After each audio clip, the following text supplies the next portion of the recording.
One of the problems with recruiting for investment banking is not the knowledge or skills you acquire, but the access to talk with real investment bankers to put your best foot forward. Our sponsor, WSO Academy, can provide those connections with 60 head mentors who are finance professionals at top firms like Goldman, Centerview, and JP Morgan. Imagine being able to get on the phone within 24 hours with one of the Academy's 1,300 mentors right before a critical interview. Get on the waitlist for WSO Academy today by clicking the link in the show notes or by visiting wallstreetoasis.com/academy. How are revolvers used in an LBO? We'll talk about this today on Investment Banking Insights.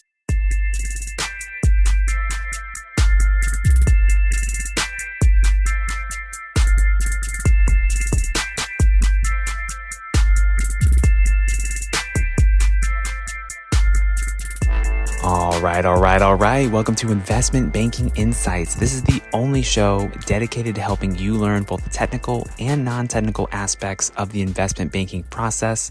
Hello, my name is Alex Mason and I am your host. Thank you for joining me today. We're talking about leverage buyouts, and specifically, I want to discuss revolvers today. Now, this is a quick episode because we've talked about revolvers before in the past, but let's talk about a little bit how they're used in the context of an LBO. So as a reminder, revolvers are kind of like credit cards for a business. They're not actually debt until the company draws money from them. So if you have a revolver, it doesn't really count as a debt until you actually borrow it, but it's just kind of like an available balance that you have.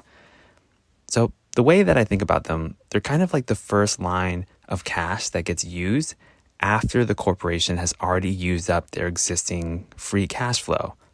So let's say that there's a company that gets acquired during an LBO, they have a bunch of debt, and they need to start paying off this debt and do some other things in order to more efficiently operate and cut down their costs, etc.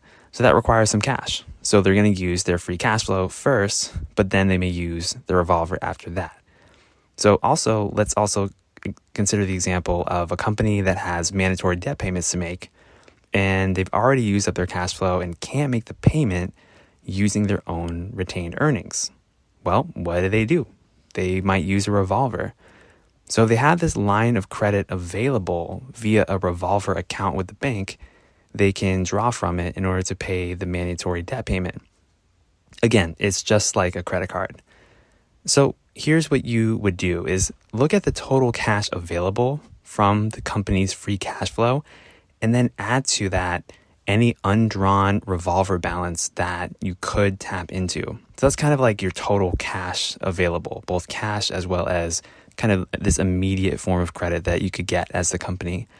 And then compare the sum of those numbers with the mandatory debt payments that would need to be made, plus any optional debt payments that the corporation wants to do in addition to what's mandatory. And remember, one of the ways that companies can create value in an LBO is by paying off debt, because it increases the equity for the owners.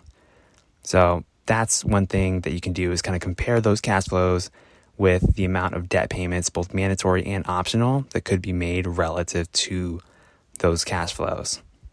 A final note here, and this is something we mentioned before, don't forget that with a withdrawn revolver, those funds are paid back before any pay down of other types of debt. So for example, term loan A debt, term loan B debt, you would pay off the withdrawn revolver funds first before paying on those term A or term B loans. So it's kind of like that first line of defense there after the, I would say, organic cash flow of the company is used up. Okay, quick one today for you here on Investment Banking Insights. My name is Alex Mason and I am your host. Thank you so much for joining me. I'll see you next time. Take care.